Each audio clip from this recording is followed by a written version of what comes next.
you're probably wondering, Episodio 3. do they ever change their clothing? Well, because we live such a busy life and we got children, we're just like, let's just knock out 3 episodes right now, tonight. I don't think people wonder that. I feel like many people do that. Yeah, because what you do is you record a super long series or whatever, and then you just, in the editing room, you cut it up. So naturally it's going out. But I mean, I do like the sweater, so you might actually see me wear it again. Now, when he does his TikTok videos, he is wearing the same sweater on multiple different days. Yeah, bro. I'm just like, oh, am I wearing the same I don't care. Yeah. Sometimes he's like, all right, I've made like 5 videos with the same sweater. I mean, it's a sweater, though. Like, it is a sweater. It doesn't count. Just it. know that underneath the sweater, I'm also wearing the same shirt. And this is a white shirt. So, yeah, it goes with... Hey, I'm going to just wear white shirts on this episode because I feel like it makes me look more tan. Yeah, for those who don't know, well, you don't know, but we have a television here so that we can know that we're on focus, and it gives us a time of when we should be wrapping up and all that stuff. So yeah. So I keep looking at the TV, and he keeps telling me, you're supposed to look at the camera. And I was like... I literally had to edit a part on the last video because I'm like, stop looking at the television. I just like looking at the TV. Yeah, it's actually, it's very... No, because then I can check my face. You know? Like sometimes your face like might get like... Yeah. Low on energy, and you want to make sure you're like... Yeah. Like that. I want to make sure I'm like that. Jazz fingers. That was our little tangent. Let's get right into it, Let's get right into it. What are we talking about today? It's like midnight over here. Midnight. I'm surprised. It's no time to play around. What are we doing? I know, right? And then I'm like drinking like chamomile tea. Yeah. Like it's not helping. I like 2 more sips. I know. 2 more sips. It's like cold now. I don't care. I will drink coffee, y'all. I will drink coffee all day, the same cup. He will. Not even warm it up. I'll just leave it out there. He will. I can't. And I'll be like, oh, there's more. 3 o'clock in the afternoon. I know. And I'm like, babe, and sometimes I'm like, there's no way it's 4 o'clock. He's done drinking this. And I'm like, and I throw it, I put it in the sink, like, babe, where's my coffee? And I was like, are you serious? Bro, today. That can't be healthy. Today I went to a birthday and they gave me coffee. It was so cold outside. So cold outside. The Buddha is no joke right now. It is like 53 You keep talking degrees. about the Buddha, but strong winds, strong cold winds. I'm gonna make a shirt. The Buddha is no joke. Hashtag. I thought you were gonna make it rhyme. That's it. No, that's all I got. That's all I got. I'm sorry. I was expecting a rhyme. Done. Trademark. Do not steal that. Oh, okay. All right. So I'm at this birthday, and I'm drinking my coffee, and I swear, I took 2 sips. I set it down. I talked to one of the moms there, and I pick it back up, and it's like ice cold. This coffee is ice cold. But it was so tasty that I just kept drinking it. But it was so cold. It wasn't even like, when you leave it out, it gets lukewarm. No. It was like I had put... I was drinking iced coffee. I feel like if I would have changed my mindset and put an ice cube in there, I'm like... Now I'm drinking iced coffee. I would have enjoyed it more. But I really wanted like warm coffee and I wasn't getting it. Yes. All right, let's get into it. I'm sorry. Like, where is the story going? That's it. I was complaining about how cold it is. I'm sorry. My wife is telling the story and I'm literally... You zoned out? I zoned out. I'm sorry. This happens often. I apologize. This is... Y'all pray for me. Yeah. Because he's always zoning out when I'm talking. In that last episode, when I said he's a good listener, I lied. Stop. He just looks into my eyes and makes me think he's a good listener. He's not listening. I'm just a good actor, y'all. He's not listening to me.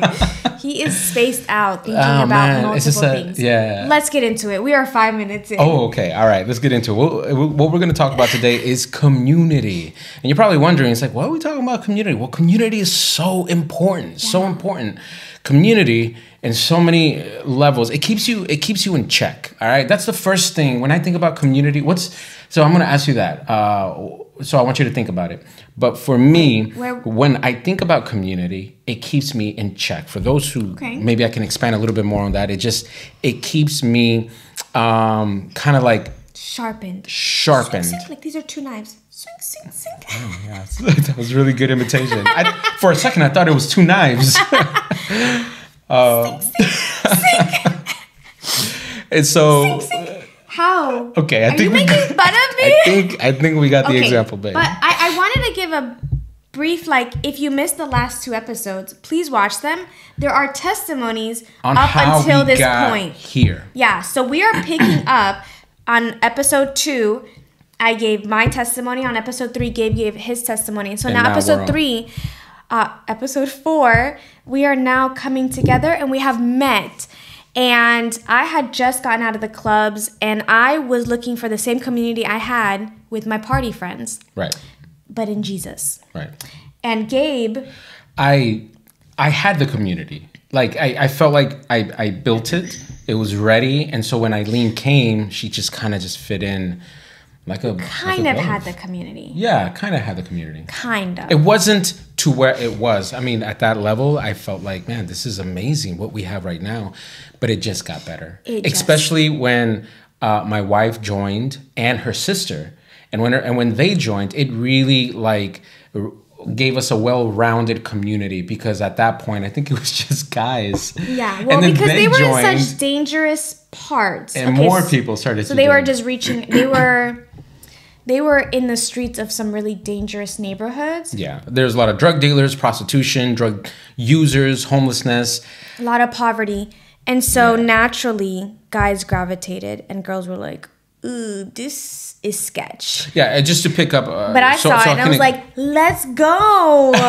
Eat them all. And so just to explain is that's where after I came back from a mission trip, I asked, I was like praying. I was talking to God. I was like, God, where do you want me to start? And I said to myself, oh, God, I felt like God telling me start in this street, OBT, which is considered one of the worst streets in Orlando. And that's what we would just do is pray or pass out flyers. Sometimes there was needs and we would help people with those needs, like if they needed food or if they needed shelter. So yes. And then that's when Eileen joined. And honestly, at that point, no woman, no ladies were joining our ministry because, it was kind of dangerous. And so when they joined... but I was like, bruh, I just got out of the club. This is my scene. Yeah, my club's like two blocks down the road over there. It was not. No. But I had a heart for these people. Definitely. I had a heart for people that were lost or broken. And just needed a chance. They just needed somebody to believe in them because so many people had not. Yeah. And so we were there to give them that opportunity. And there were so many people that we met that, in fact, a lot of people that we met that didn't want that opportunity. Yeah. They were just using us. And I think we were very good at resetting. Once somebody would take advantage of us, take our money and take all this stuff, we had the capability of being like, okay, that was them. And that's not everybody. And that's not everybody. Yeah. And then we would go to the next person. Yeah. I'm actually proud that we are not, I think when people are in, let's say a ministry that requires, where people have a lot of need, whether it's financially. You need a heart. You need a heart for emotionally, you really need, I feel like we have gotten we're not jaded by it. No, we're able to bounce back pretty quick and differentiate the difference between one person from another. Yeah, and we do learn from it. We do learn from it. Of course, but we know not to categorize everybody into one pot. Like, everyone's just trying to take advantage of us. No. We've met some amazing people. So many people have taken advantage of us. So many people have used us for money, for housing, to get a job, and then we never see them again. Yeah. And it's not that it's okay. It's not. It hurts. So I don't want to sugarcoat it and be like, oh, well, no, it hurts because you invest time into these people. You invest energy. And a lot of people you thought you were friends with, but then it turns out that they were just using you. But you know what? it's part of their journey. Yeah. Because I'm sure at one point or another, I used somebody. Yeah. And if they were to think I'm the same person as I was when I, used them, I'm not. I would like to think that they know that I grew, right? And so everybody has their own journey. And hopefully the people that did take advantage of us, they're doing better now. I really hope they are. Yeah. Yeah. And I think, it's about when you meet the next person, resetting and not categorizing everyone into. And I think what helped, going back to the topic, what helped during that time is that we had a good group around maybe 10, 6, 7, 8, 9, 10, around there, off and on. 6, 7, 8, 9, 10. But there was a good consistency of like 6 people. And then they were able to help ease the load of regulate, hey, this and person balance. Needs to be picked up to go to a job interview. They need to go be taken to the store to buy clothes. They need a home to shower in. So they need help with getting their IDs. We would pull in our funds because at that point we weren't being funded by. We weren't a church. Yeah, we weren't a church or anything like that. We were just a group of friends trying to. The Vineyard was giving us $50 a week to help with feeding and stuff like that, but $50 can only go so far, especially when you're trying to get somebody a hotel room or trying to get them home, because a lot of people would go to Orlando and they would be like, I'm stuck and I'm trying to get back to Utah or Arizona. Yeah, people go to Florida because the weather's really nice. So there's so many homeless people. There's some job opportunities. There's so many homeless people in Florida, and they're thinking like, I'm gonna find something, and housing is expensive there. They get stuck, and they have no way to get home. So there was a lot of people we took to the bus station and we gave them a ride home. Yeah, go back to your family. Go fly away, little birdie, little butterfly. Yeah, and some. We found out, like, when we ended up seeing them again, like, somehow. Yeah, what are you doing back here? Did you sell your bus ticket? There's so many stories, like, weird. Yo. Like, people use people, like, in the most strange ways. And I'm just like, the Lord will deal with you. Yeah, and I'm like, bro, that's on you. Yeah. Like, I am going to sleep fine tonight. Yeah. Man, I would get phone calls at 3 o'clock in the morning. Hey, Gabe. After we got married. And they'd be like, hey, Gabe, I'm in jail right now. Can you bail me out? Yes. And this is a true story. Bail them out. Because he was single. He would just be at everyone's beck and call. Like, wherever somebody needed them. Like, he just had a heart for people. And yeah, when we got married, I was like, listen. She set boundaries. I have a heart for people, but I have boundaries. If they got themselves in jail at 2 o'clock in the morning, guess what? They can wait till the next day, and we will discuss whether we're gonna get them out. Like, why are they in jail? It's funny because, and again, this is the connection with community. Is that that's what community does. It keeps you well-rounded, and it kind of like you cannot do everything, and you cannot think about everything, and sometimes you're doing things incorrectly that's not helping people.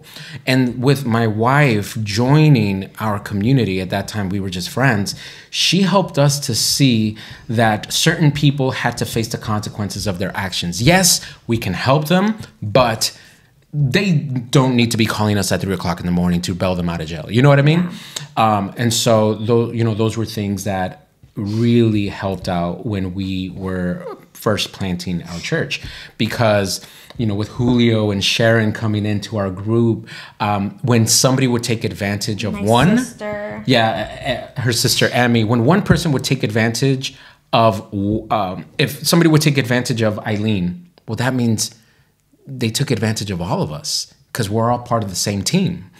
And so I think when we experienced that together, because at that point we didn't know how deep community can go.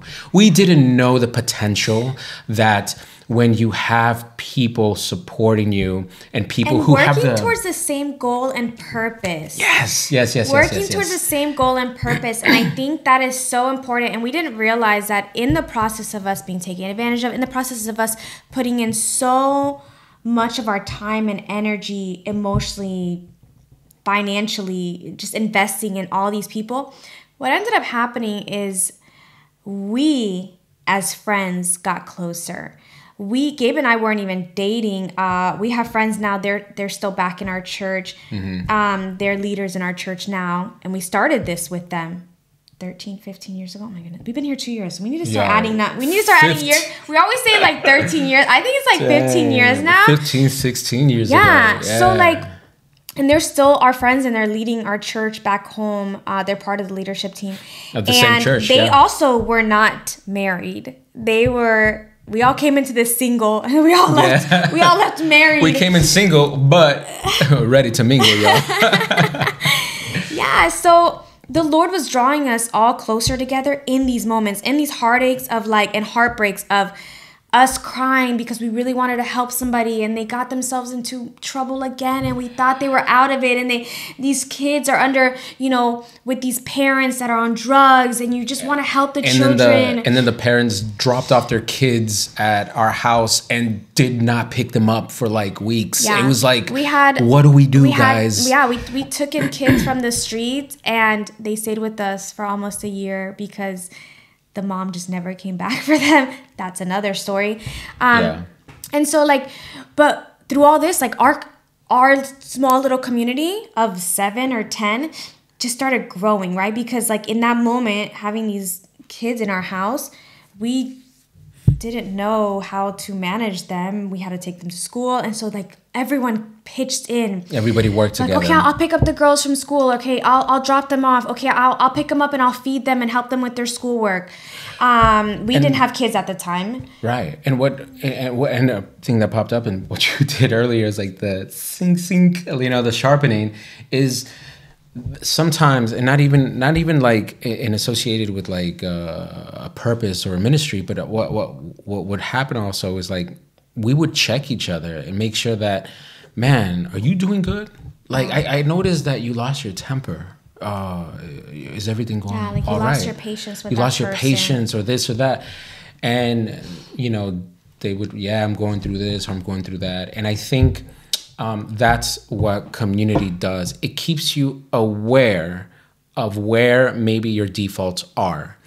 And when you don't connect with people, you will continually do things that you think are correct and they're not. No one's checking you and because nobody's checking you on it. And it hurts sometimes to know that you have defaults. But for somebody to tell you, hey, yeah, I noticed, man, you're not being very patient. I think that is like, for somebody to tell you that is a true friend. For someone to be honest with you and to tell you, hey man, you need to check this. You need to make sure that this doesn't happen again. Those are true friends. But then for some of us, we don't interpret it that way. We think that with somebody talking to us like that is like we get upset at them. That's natural. That's natural. Yeah. And I think also what's important is not everyone is called to call you out, right? I think we need to know that you need to build that relationship and that trust before you can't just call somebody out. Yeah, you can't just be like, hey, you. Yeah, you have to build a relationship. Stop doing first. that. And yeah, I'm known back home in my church for like calling people out, but I have like amazing relationships with people. So like it's a truth and it's a joke because they're like, oh, Eileen, you do it so well. Like you're so blunt and you call people out. And I said, yeah, but I do it in love. Like I would not, if I loved you, I would not leave you where you're at. If I loved you, I would not just allow you to continue in your bad habits or in your sins or in, like, hey, you're really, I don't know. I've noticed that you've been going out and drinking a lot. Mm-hmm. Like, are you okay? Like, what's going on in your life? Like, How would it be if I just allowed that as your friend? And now you're losing all your friendships. You're losing your relationships. You're losing your job. And then what happens a lot of times is that person eventually goes down a road and then they hit rock bottom. And then they say to themselves, I wish somebody would have called me out when I was starting to fall. I wish somebody would have said something, right? I mean, like, but then I wonder, like, but would you though? Would you though? It's hard. Community is not easy. That's another thing we need to say. It puts out your dirty laundry out. You know what I mean? Yeah. Because sometimes, yes, there are things you don't want to talk about, and you know what? Sometimes you got to respect it. But, and this is what and a lot of you may not agree. Eventually, you do got to talk about it. Eventually, you do have to come. Like, if you want to become a better person, not only just in general, but in Christ, in God, a better person, you got to talk about these things. Whether it is with that person or with someone else, you got to talk about it. And I think that's the problem with a lot of individuals, tucking it under the rug, putting it under the rug, putting it under the rug. Because we feel shame or we feel guilty or we just feel like it's not a big deal. It's not a big deal. But eventually it goes down a road that it becomes a big deal.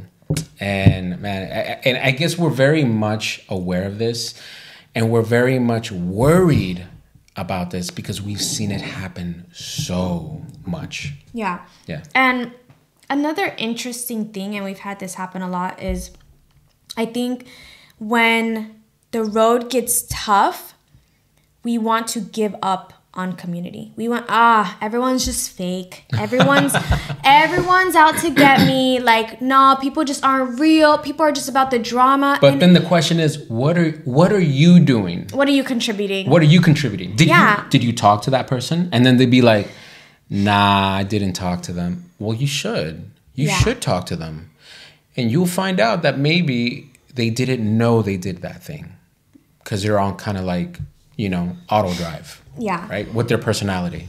Yeah. And I think I just posted something today on Facebook, and it was about like marriage. Like, it started off by saying, oh, you're so lucky.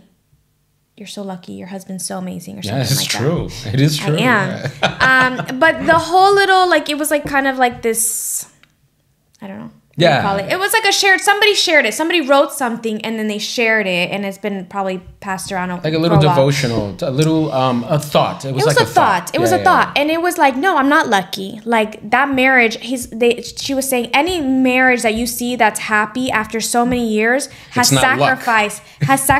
forgiven, has had to put their pride aside, and she goes down the list of everything that marriage took to look like that happily ever after, right? And we've gotten that a lot. Oh, you guys are so lucky.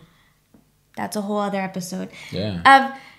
Of what we had to fight through to make it to this point of like, oh man, I really enjoy my husband. He enjoys me, hopefully. Definitely do. But you know what helped in that?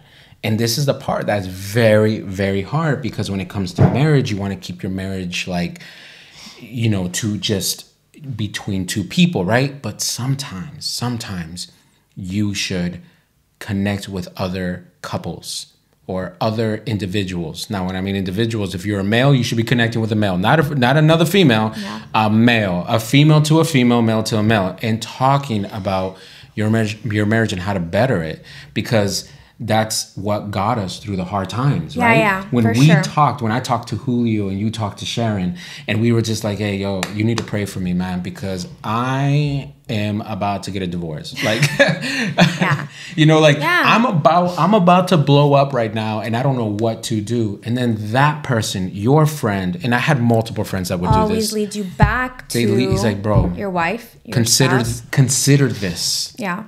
Or sometimes I just needed to just talk about it, and I just needed somebody to listen to. Yeah. But I mean, going back to I use that as an example because it's the same thing for your friendships and community. It's easy to want to give up on the friendship when it gets hard. But let me tell you, we have built a very strong community and friendships back home. When we left almost 2 years ago, Florida, we created a chat because our friends were like, we're going to go visit you. And we were like on a high. We're like, oh my goodness, we're moving to another country. Yes, please come visit us. And then we got here and we're like, man, do you think anybody's going to come visit us?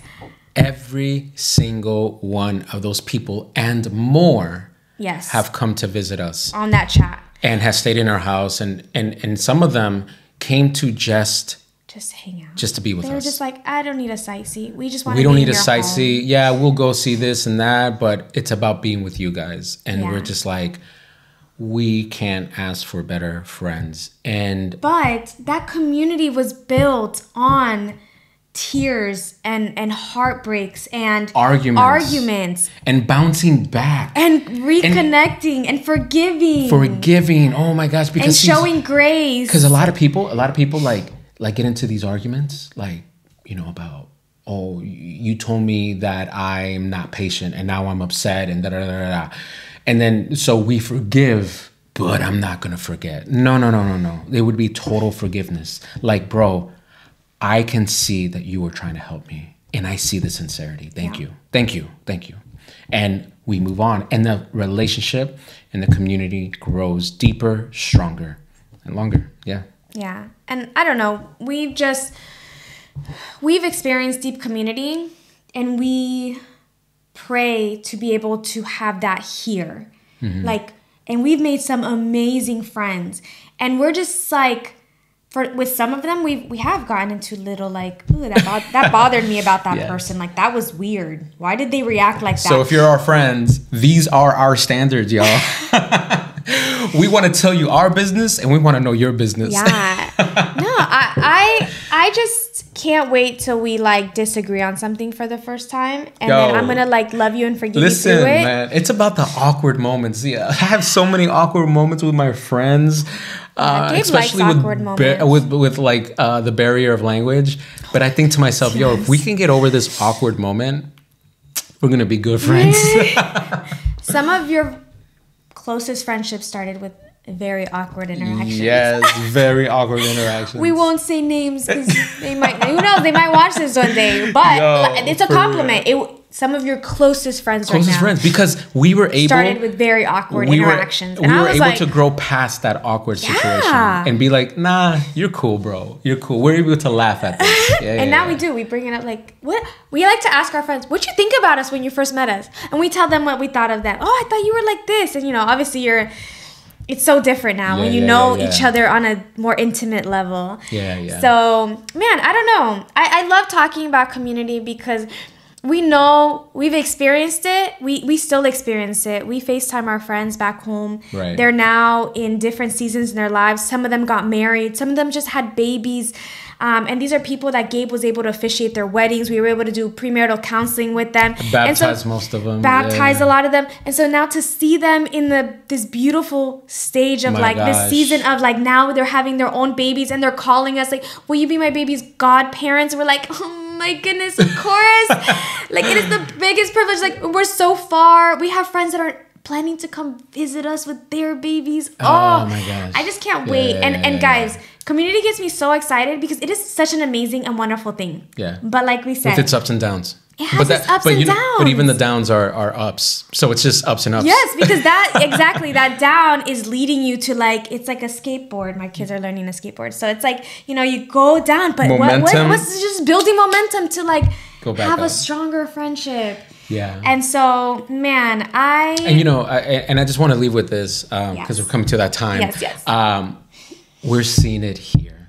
And we're so thankful with the people that are here in Dubrovnik, and I'm loving it. I know, and people are so kind. There's like neighbors of ours that are like, "Oh, I saw your first YouTube. I saw your first YouTube video. Support. It was awesome." And we're like, he shared it with me, and it like lit up my face because I was just like, "Wow, like who are we that you would take time out of your day to watch?" Something that we posted. Us just talk about nonsense sometimes. I know. And so we're super grateful. With that being said, guys, we're grateful. We're thankful. We love our community at home, but we really love our community here. And that's it, guys. Thank you for listening. Don't forget to hit subscribe. All right? Don't forget. Hit that like. Is there a like button on YouTube? I don't know. Comment if you have any questions. Yes. Vidimo se. Vidimo se.